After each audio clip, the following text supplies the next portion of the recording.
Gila banget ya, gak kerasa besok itu udah hari terakhir untuk di tahun 2023 ini.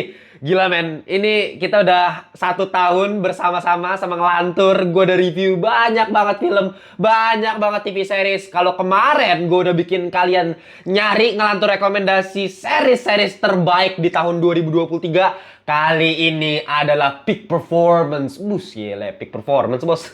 Nggak lah, maksudnya ini adalah video pamungkas, video terakhir ngelantur di tahun ini. Sebagai persembahan buat para ngelantur korps yang udah nemenin gua. Kita bakal cari sama-sama film terbaik di tahun 2023. Dan kalau kalian punya list kalian sendiri, buru-buru langsung kalian tulis di kolom komentar top 5 film terbaik versi kalian.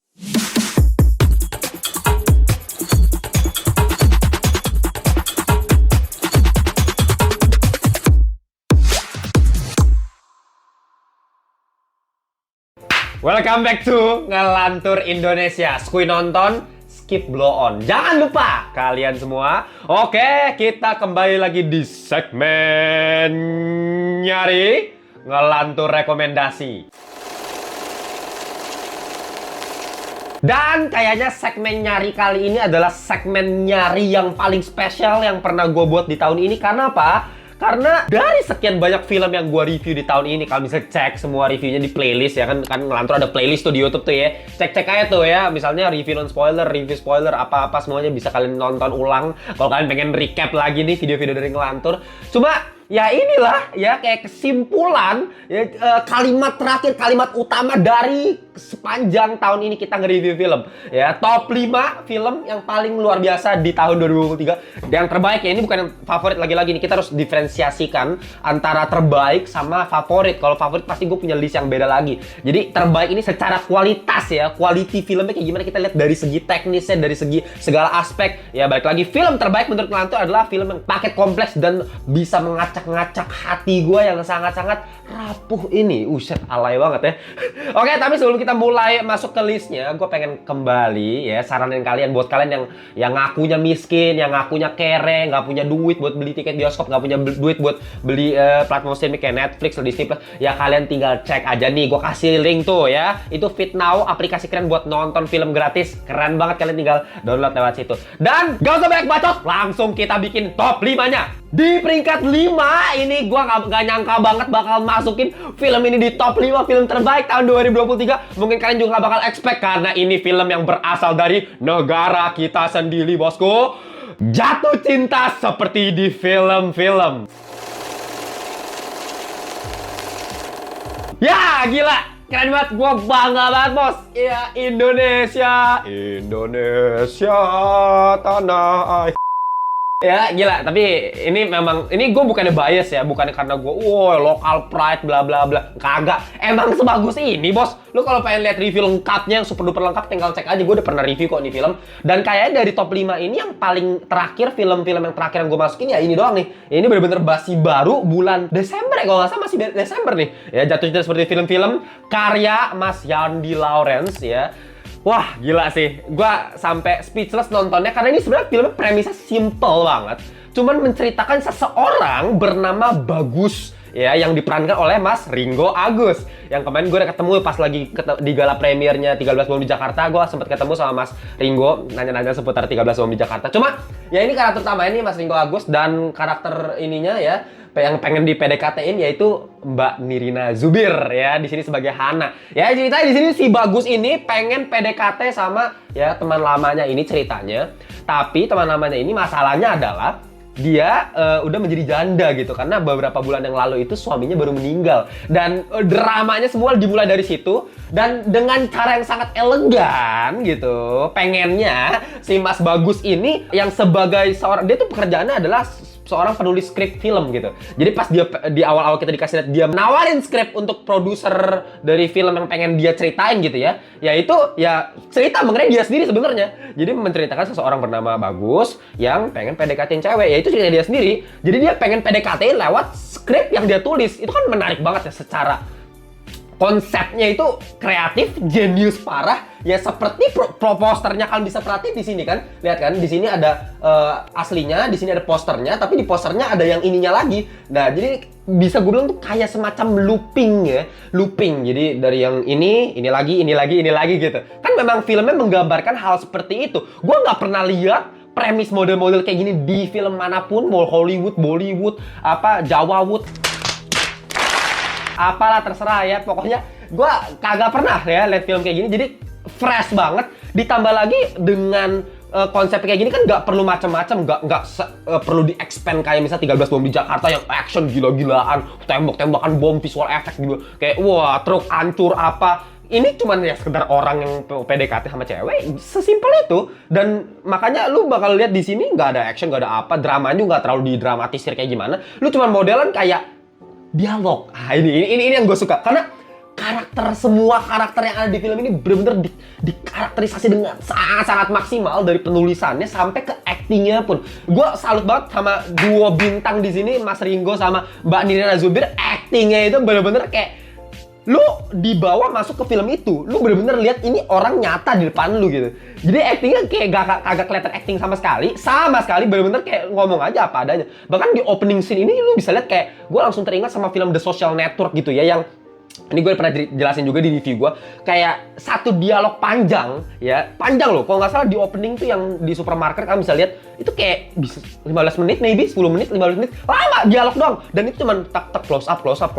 Begitu doang, tapi bisa hidup karena apa? Karena actingnya bener-bener bisa kita seru banget ikutin. Kayak ya anggapnya kita lagi di ibu-ibu arisan, kita dengerin aja ibu-ibu ngoceh gitu. Ya sama aja, ya tektokan itu yang sangat-sangat snappy. Sampai lu bayangin, paling di film secara visual tuh hitam putih bos ya, black and white kebanyakan, mayoritas ya. Dan itu justru menjadi semacam ledakan di akhir ya, semacam twist lah bisa gue bilang, kayak oh ternyata ini yang kita dapat gitu. Bukan ini, tapi ini. Karena hitam putihnya itu yang menjadi pengecoh yang menarik banget. Cut dari komedi ke dramatisnya itu, wah enak, rapi sekali. Ketika tensi naik, peak tense-nya, grafiknya naik, itu ditandakan lewat acting lagi nggak usah pakai scoring macam-macam gitu ya. Ya lu cuman ngomong kayak dari si Hana pas lagi marah, lu ya gini-gini, itu kayak anjir, ini marah beneran gitu, kerasa marah beneran. Sinematografinya juga gila gitu, kayak ada split screen gitu ya, antara di sini bagian Nirina, di sini bagian Bagus, dikasih lihat komparasinya seperti apa. Terus habis itu pas ada di dalam filmnya ya, ini kan mengenai pembuatan film ya kan, jadi yang bikin looping itu adalah ini film mengenai pembuatan film karena Bagus menulis skrip film gitu. Jadi yang diceritakan, misalnya narator ceritakan, itu bener-bener kita lihat di layar yang kita tonton gitu ya kan. Misalnya produsernya ngomong, emang ini masa judulnya mau ditaruh ini seriusan, bener-bener judulnya dimasukin tetap plak gitu, gede gitu. Kita lihat anjing lama banget dikasih judul, kocak, lucu, komedi natural, semuanya berjalan seperti ya bener-bener gak ada gimmick-gimmickan di film. Jadi ini bener-bener perfect. Cuma ya masih ada beberapa kelemahan, terutama ini kan memang ini film Indonesia yang gue udah masukin di top 5 aja udah gila banget gitu.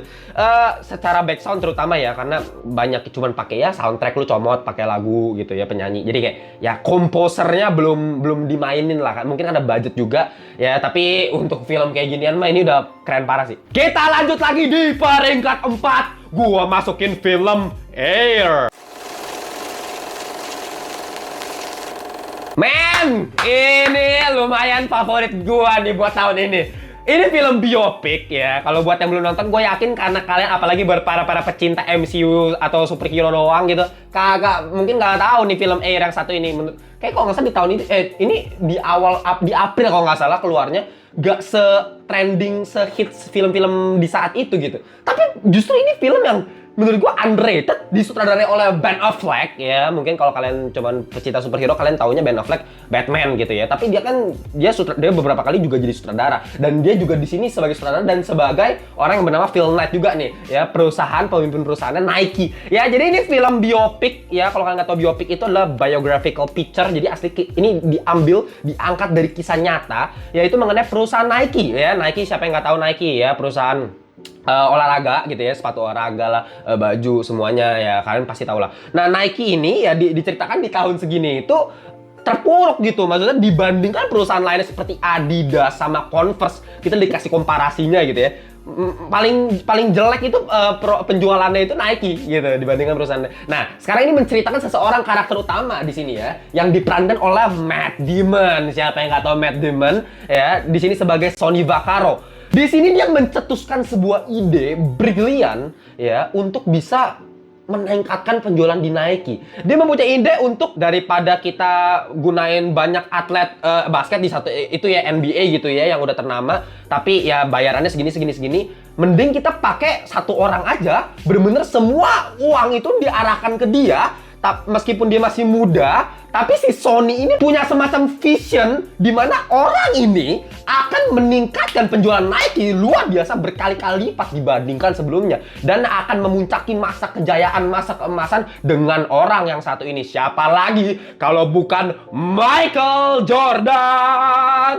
Ya, siapa yang nggak tahu logo ikonik dunk-nya dia? Ya, Michael Jordan one of the greatest, bahkan orang sekarang bilang ya the greatest NBA player of all time. Mungkin kalian bisa perdebatkan dengan LeBron James dan yang lain. Tapi buat gua definitely Michael Jordan sih, ya. Dan semuanya bermula dari mana? Dari film ini, film Air ini. Sebelumnya Air Jordan itu nggak ada. Nah, di sini adalah pencetusnya nih si Sonny Vaccaro. Karena film biopik, jadi ini film benar-benar dibuat apa adanya dengan pewarnaan yang sangat-sangat nikmat, tapi nggak perlu nyeleneh macam-macam. Karakterisasinya juga enak semua, nyaman ditonton, actingnya juga cakep banget ya. Dan yang paling gue suka dari film ini adalah karakter-karakter di perusahaan Nike ini tuh semua punya peranan yang sangat-sangat krusial gitu loh. Benar-benar fundamental banget untuk film ini. Jadi nggak ditinggalkan satu ini ya, ini dilupakan. Nggak, semuanya punya peranan penting. Kayak misalnya Peter Moore, kalian tahu kan dia itu adalah ya desainer yang bikin siluetnya sepatu Air Jordan itu sampai yang ikonik, sampai mahal banget. Kalau kalian perhatiin, siapa ada yang punya, mungkin kalian kalau punya coba tulis di kolom komentar harganya berapa. Ya cuma ya siluetnya Peter Moore yang desain ya kan. Chris Tucker ada juga di sini. People don't know what the hell a Nike is. What's a Converse? NBA All-Star shoe. Yang mungkin kalian taunya lewat film Rush Hour yang bener-bener kalau ngomong tuh kayak ya. Dapat juga di sini karakternya ada peranan pentingnya juga. Ya dia yang bener-bener ada ngobrol-ngobrol sama orang tuanya si Michael Jordan gitu. Gimana caranya dia nge-blend in, komedinya dimasukin di situ, mencairkan suasana. Aduh, kocak banget gitu. Bahkan Ben Affleck sebagai Phil Knight juga dapat pendalaman karakter dari awal, perubahannya seperti apa. Yang awalnya kayak lu nggak bisa Sony, masa lu cuma arahin semua duit buat Michael Jordan, lu gila ya, lu terlalu nekat gitu. Nah dari yang situ, tapi nanti di akhir lu bisa berubah sampai dia yang awalnya si Viola Davis ya, pemerannya mamanya Michael Jordan, sampai ngomong ya oke, kita terima nih dari Nike kalau misalnya pengen jadiin Michael Jordan ini, kalau misalnya laba bersihnya itu semuanya revenue-nya dikasih ke keluarganya mereka, Michael Jordan. Awalnya kan, aduh gila, nggak mungkin sebagai perusahaan kasih hal-hal yang kayak gitu kan, itu parah banget. Tapi si Phil Knight akhirnya dikasih sebuah pencerahan, dia akhirnya yang setujuin gitu. Bahkan sampai kayak Rob Stracer di sini ya, yang mencetuskan gimana caranya sepatu yang sangat-sangat klasik dan beda banget dibandingkan sepatu-sepatu olahraga lainnya ya, dimana di saat itu NBA itu punya peraturan kalau misalnya lu mau main di satu pertandingan, sepatunya itu harus mayoritas putih gitu, ada berapa presentasinya gitu, warna putih dalam sepatunya. Nah karena sepatu Air Jordan ini putihnya nggak sebanyak itu, lebih banyak merahnya justru gitu ya. Kalian tahu Air Jordan 1 yang paling pertama.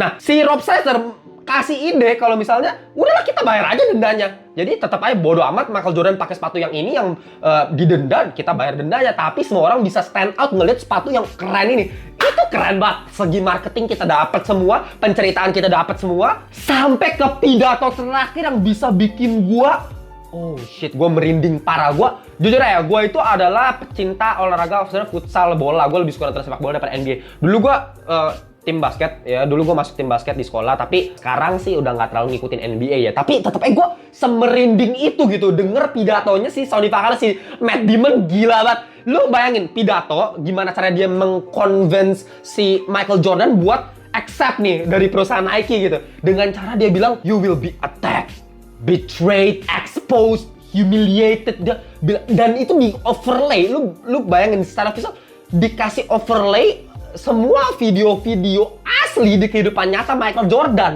Ya di kehidupan nyata gimana, emang dia beneran di attack, dia beneran di humiliated, terus abis itu dia bener-bener hianatin, semuanya dikasih lihat, dan itu bikin gue merinding dengan scoring yang sangat-sangat pas. Dan terakhir sampai dia bilang speech yang semua orang di meja ini ketika mati akan dilupakan except you, kecuali kamu Michael Jordan. Kamu sampai kapanpun akan diingat sebagai sepanjang masa NBA greatest player of all time. Itu oh my god, man damn ya. Kalau kalian belum nonton film Air, this is one of the best biopic yang pernah gue tonton. Ya, one of the best lah.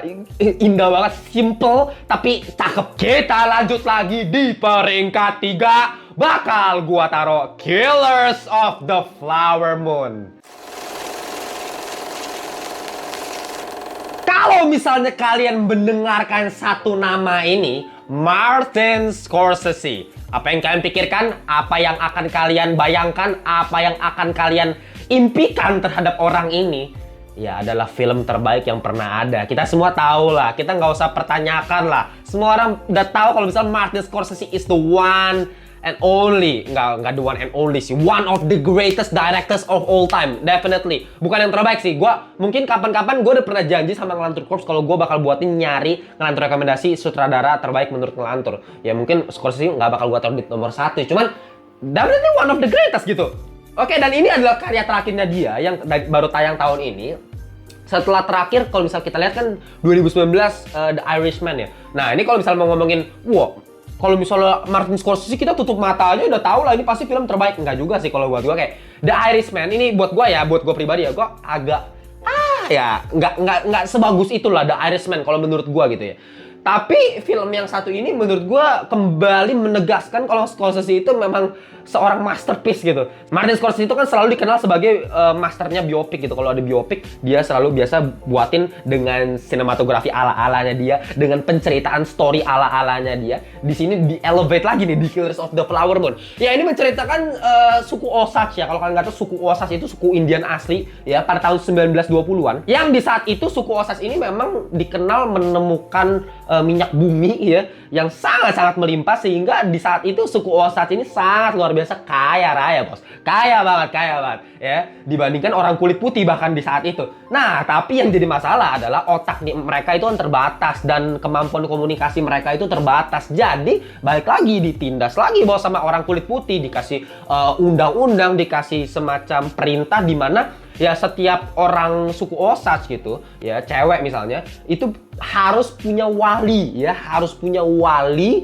untuk yang mengelola keuangannya mereka gitu ya. Jadi mereka kaya kan gara-gara minyak bumi, mereka bisa ekspor gitu kemana-mana, tapi yang ngelola keuangannya itu harus walinya nih, harus orang kulit putih. Nah, dari situlah ya, ini cara liciknya orang kulit putih untuk memanfaatkan orang suku-suku Osage ini dinikahkan, tapi at the end of the day mereka bakal dibunuh keuangannya buat mereka sendiri, kan bangsat memang. Ya ini film dark sebenarnya, karena ini menceritakan masa kelam ya, ini sejarah kelam ya, kita nonton di saat di dunia era modern sekarang. Jadi wah gila sih, gue jujur aja nggak tahu sejarah ini, meskipun gue suka baca buku sejarah, tapi gue belum tahu sejarah mengenai suku Osage yang dibunuh secara misterius gitu, seperti apa kejadiannya, kayak gimana. Itu gue baru tahu dari film ini, dan ini memang diangkat dari bukunya, judulnya kalau nggak salah sama ya, Killers of the Flower Moon kalau nggak salah. Dan dia sama Martin Scorsese, lu bayangin 3 jam bos.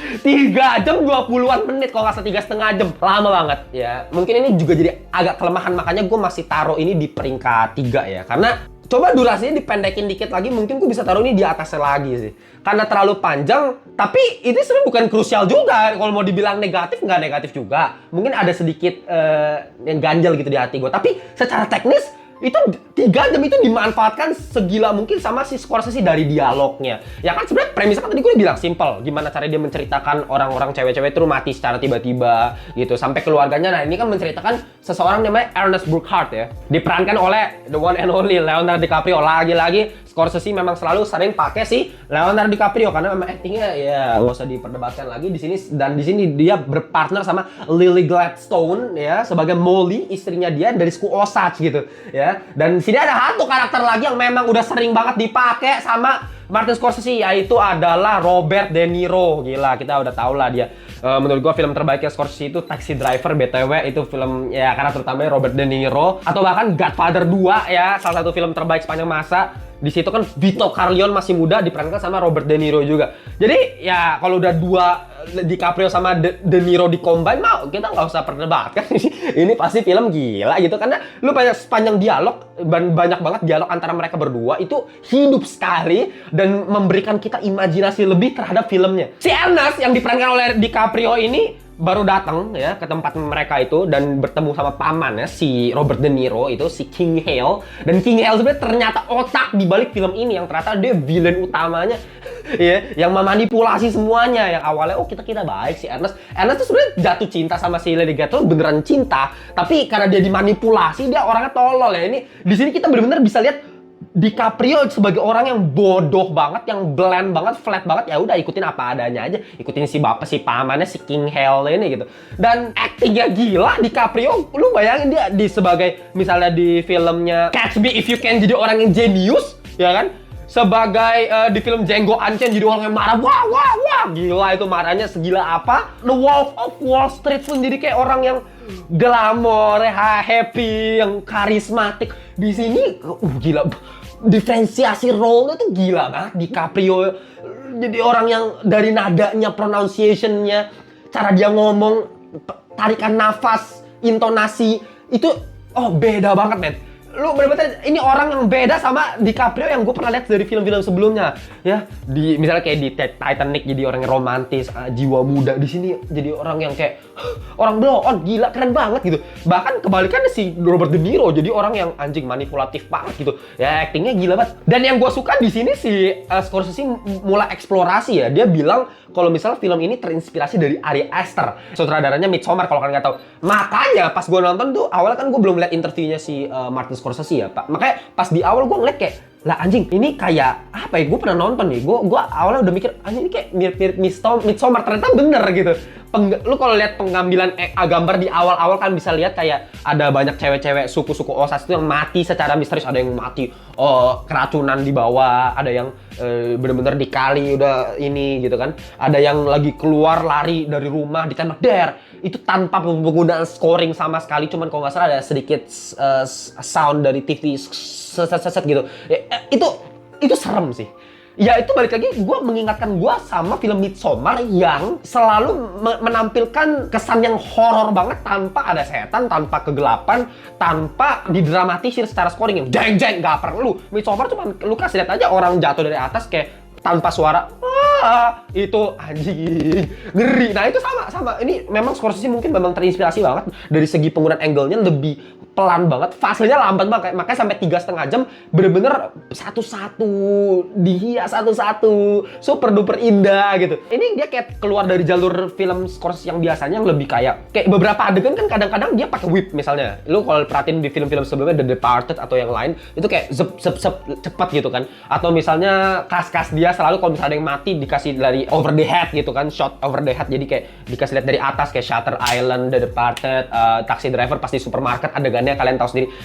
Itu semuanya kan dari atas. Apa ya, kesan-kesan kayak gitu mulai dihilangkan di sini dan dia explore dengan caranya yang lain lagi. Makanya gue bilang Scorsese itu genius banget gitu. Dia nggak perlu pakai satu stick yang selalu gayanya dia sendiri, tapi dia bisa explore semua hal disinkronkan dengan film cerita yang dia buat. Itu gila sih. Cuman sayangnya lagi-lagi nih, ini kayak menurut gue agak kepanjangan ya. Kalau coba bisa dibikin kayak sekitar 2 jam 40 menit, kayaknya lebih enak sih, lebih pas menurut gue. Oke, kita lanjut lagi di peringkat 2, Spider-Man Across the Spider-Verse.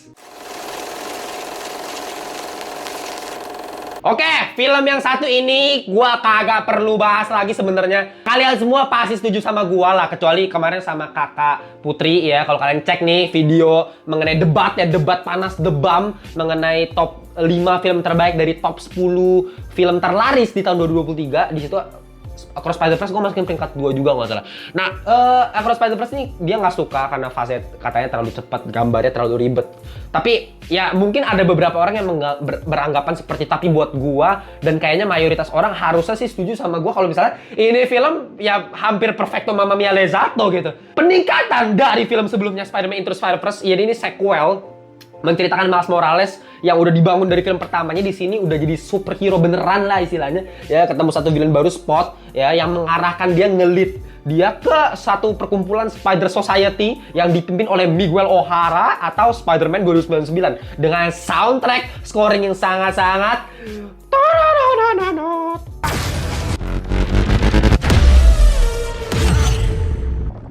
ya, merinding denger ya. Anti-hero-nya tuh kerasa banget gitu. Ya, ini sangat-sangat kompleks filmnya. Kalau mau bilang peningkatan dari film pertamanya ya jelas dari story-nya gitu. Kalau mau dari visual, yang pertama udah gila ya kan. Dari musik pertama udah gila dengan Post Malone lagunya kan, Sunflower, cakep. Tapi kalau misalnya kita perhatikan di film yang kedua ini, apa yang pengen ditingkatkan lagi? Story-nya. Yang story-nya sudah simple banget di yang pertama, ya just dengan fase yang cepat gitu-gitu aja. Di sini dibikin lebih lambat, men, fasenya, men. Ya, hubungan antara Miles Morales dengan Gwen Stacy, pacar pertama kali ketemu itu, apalagi Gwen Stacy-nya cakep banget. Ya, pergerakan animasinya cewek banget, gila. Gue impress banget. Abis itu dengan keluarganya dia, dilemanya seperti apa, permasalahan antara mereka semuanya gimana. Mereka saling sayang satu sama lain, tapi di satu sisi mereka kadang-kadang kesal satu sama lain. Itu diperlihatkan dengan sangat-sangat indah, terutama dengan visual ya, visual sinematografi, pewarnaannya gila. Bahkan kalau kalian ingat yang di awal-awal Gwen Stacy sama bapaknya tuh, yang lu bisa bayangin dengan visual yang bisa orang bilang kan kayak kasar gitu, tapi kita bisa lihat yang awalnya misalnya dari yang gloomy, yang mellow, ungu gelap, tapi bisa tiba-tiba berubah jadi pink, terang, jadi bright. Itu elevate gitu. Itu namanya let's show don't tell. Betul nggak sih? Ya, show don't tell, betul ya. Jadi visualisasikan, nggak usah diceritain gitu. Jadi lu cerita lewat visual, itu indah banget ya. Kalau misalnya animasi ya lu nilai sendiri lah, gue nggak mau jelasin, semua orang pasti setuju sama gue kalau ya ini, bahkan apakah ini adalah animasi terbaik sepanjang masa dari segi visual? Menurut gue iya. Lu mau compare sama apalagi film animasi ya, mungkin subjektif ya, karena seni subjektif. Jadi kayak ya kalau buat gue sih gila aja lu gambar kayak gitu. Ini tuh 2 dimensi, men. 2 dimensi, makanya sampai sekarang kayak terakhir Puss in Boots atau misalnya kayak Wish kemarin, Disney pun ngikutin pakai ala-ala 2 dimensi. Mungkin kayak terinspirasi dari Spider-Man ini juga, Spider-Verse gitu. Yang 2 dimensinya kayak bukan 2 dimensi lagi, maksudnya kayak 3 dimensi. Penggunaan shotnya yang pas dia dikejar-kejar sama semua Spider Society, naik sampai roket, itu oh shit. Tegangnya tegang, emosi-emosi, lucu-lucu. Cuman permasalahannya kenapa gue nggak taruh di peringkat 1 adalah ini cuman part 1, bos ya. Kita harus tunggu lagi part 2-nya di Beyond the Spider-Verse yang harusnya tayang tahun depan. Ya, harus tayang depan, cuman karena ya ada perubahan ini, ada kemarin ada SAG-AFTRA dan lain-lain, jadinya diundur lagi. Ya, Mission Impossible juga kena undur. Ya, jadinya ceritanya itu nggak klimaks gitu. Kita nggak dapat ending yang sangat memuaskan, yang satisfying, yang uplifting sampai ke grafik ke atas. Kita cuma dapat sedikit twist di akhir. Abis itu ya udah cliffhanger gitu istilahnya. Sayangnya itu aja, jadi nggak bisa dibilang paket komplit banget. Tapi ya kalau bisa kita nggak usah lihat endingnya, ini paket komplit. Bisa gue kasih 10/10 kalau endingnya bagus. Seriusan, gue nggak bohong ya. Tapi ya tetap aja kita bisa lihat nih, ada satu film yang Perfecto Mamma Mia Lezato 10/10. Nggak pernah gue kasih nilai 10/10 ke film-film sebelumnya yang pernah gue review. Cuma ini filmnya. Kita lanjut ke peringkat 1, tapi kita masuk ke honorable mentions dulu kali. Let's go, boys! Ini adalah baju official merchandise dari Ngelantur yang gue gambar pakai tangan gue sendiri. Kalau gue udah ngomongin mengenai Spider-Man Across Spider-Verse, ini adalah salah satu varian Spider-Man yang lihat ya, Spider-Fisher ini judulnya. Wow, ya bisa lihat detail di sini, nih sama baju-baju gue yang lain. Itu semua gue gambar pakai tangan gue sendiri. Gue nggak bohong. Ide semua dari otak gue nggak nyuri ide dari siapapun. Benar-benar pakai tangan dan otak dari gue. Jadi itu seninya bernilai tinggi. Kalian bisa cek linknya, gue udah taruh di bawah kalau kalian pengen beli official merchandise dari Ngelantur. Oke, kita langsung masuk aja ke honorable mentions. Yang pertama gue bakal masukin the one and only Guardians of the Galaxy Volume 3. Satu-satunya film MCU yang bisa memecah kebuntuannya MCU selama ini, yang filmnya udah sampah. Ternyata ada GOTG yang memang boom, man. Ya, gue nggak usah obrolin lagi. Kalau kalian pengen cek reviewnya, gue udah pernah bikin reviewnya mengenai kekeluargaan yang sangat ditingkatkan dengan fokus utama di Rocket Raccoon yang bisa dibilang sebagai kayak underdog lah, nggak pernah dilihat dari film Guardians of the Galaxy 1, GOTG 2 juga nggak ada ininya. Bahkan di komiknya pun Rocket tuh cuma muncul beberapa kali doang kalau nggak salah di komik Marvel gitu. Di sini bisa dibikin sama James Gunn sebagai karakter yang penuh emosional dengan masa lalunya yang bisa bikin kita nangis dengan teman-teman binatangnya. Cuman sayangnya memang villainnya ya Chukwuji, acting actingnya keren, berkali-kali gue udah bilang, kemarahannya dapet, emosinya, kekuatannya semuanya bisa kita lihat, tapi ya memang secara motivasi kurang, secara pendalamannya kurang, secara layernya masih terlalu dangkal lah ya, itu high evolutionary gitu. Dan ya selebihnya sebenarnya ini film yang sebenarnya ya bagus-bagus aja lah ya, paling ada beberapa hal minim dari segi ending ya, terutama yang menurut gue kurang pecah lah endingnya ya, masih sebagai film ketiga ya penutupan oke, cuman belum layak untuk gue masukin top 5 gitu. Bahkan kalau misalnya kita compare sama Jatuh Cinta seperti di film-film ya, ini bener-bener perdebatan yang sangat-sangat luar biasa ya, karena beda juga genre, satu drama satu superhero ya. Oke, selanjutnya gue masukin John Wick 4 bos. Ini dong, John Wick 4 itu adalah film John Wick terbaik yang pernah gue tonton. Jujur kalau mau kita compare sama 3 John Wick trilogi John Wick sebelumnya, ini yang paling gila, ini yang villainnya paling cakep.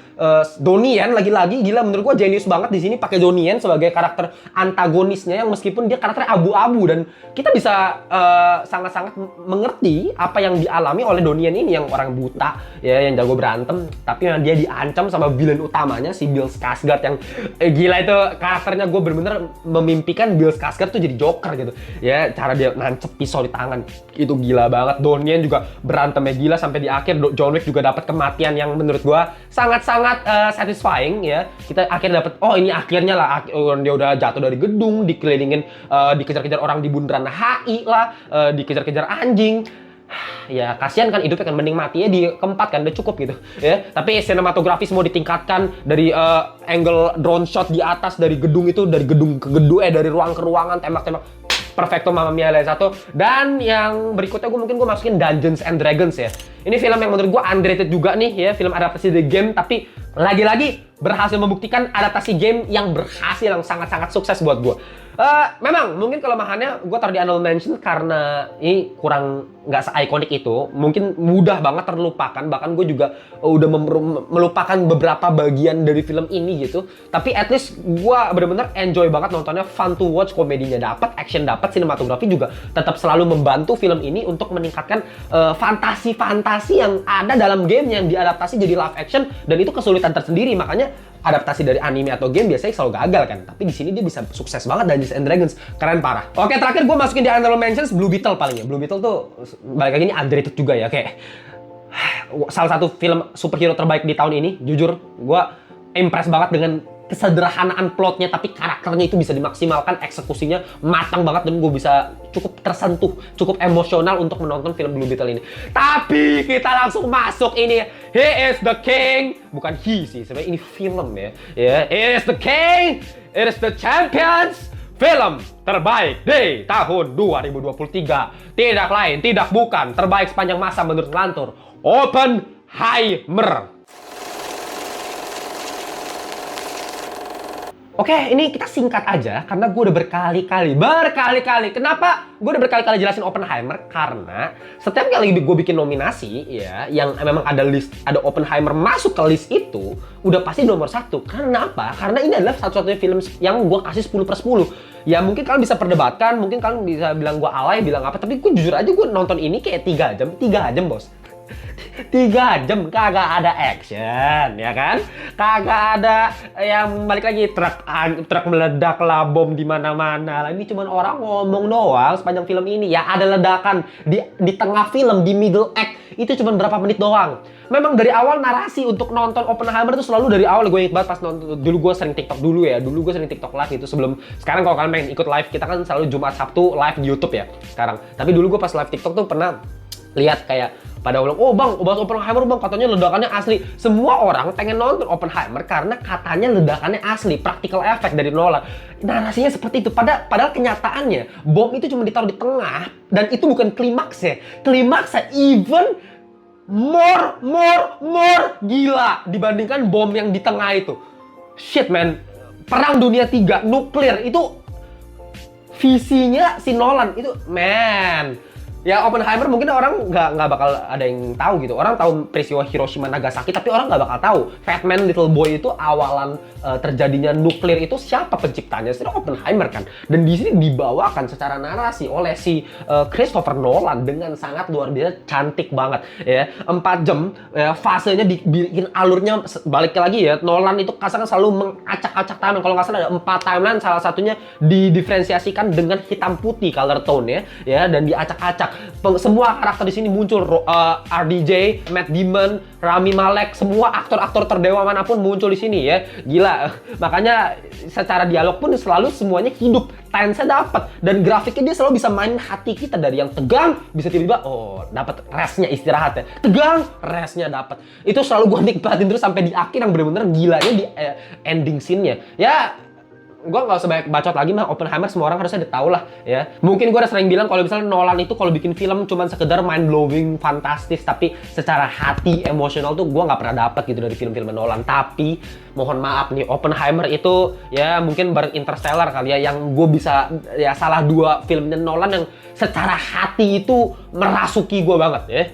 Menghancurkan, mengoyak-oyak itu hati gue, dan itu adalah parameter film terbaik menurut kalian. Gitu aja sih ya video terakhir kita untuk di tahun 2023 ini. Jadi ya kita ketemunya sampai jumpa di tahun depan 2024. Gue udah berkali-kali bilang di live gue ya, kalau misalnya kalau kalian pengen join ya di Jumat atau Sabtu malam jam 8 malam biasanya, atau malamnya lagi. Cuman ya gue selalu bilang ke Ngelantur Corps gitu, kalau misalnya gue tuh punya impian bikin ruko ya buat studionya Ngelantur, buat ngelantur ya kan syuting, sama gue pengen bikin cafe khusus buat para Ngelantur Corps kalau bisa datang sambil ngobrol perfilman gitu, dan kita bisa bikin ada acara nobar dan lain-lain. Itu impian gue yang memang ketinggian sih. Gue jujur aja kalau mau realistik agak sulit ya, maksudnya untuk bikin ruko gitu dengan semuanya ya bisa berdiri sendiri secara independen ngelantur gitu.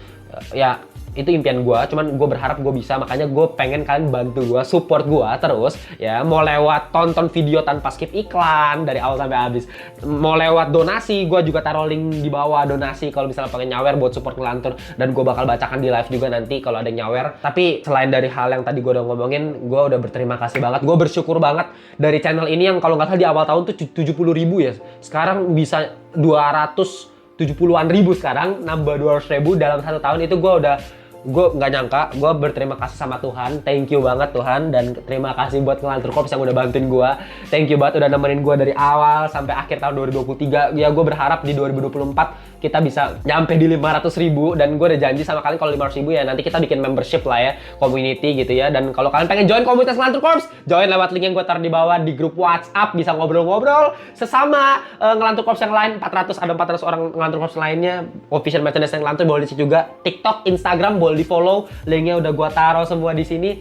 Ya itu aja, gue cuma minta satu guys, dari semua video yang gue udah pernah buat ya, satu-satunya kesimpulan adalah cobalah berpikir kritis dalam menonton film, jangan cuma asal nonton ya. Gue berharap satu, industri perfilman di Indonesia naik, meningkat, dan kita bisa memfilter apa yang baik dan apa yang buruk dari film budaya luar, budaya populer terutama gitu ya.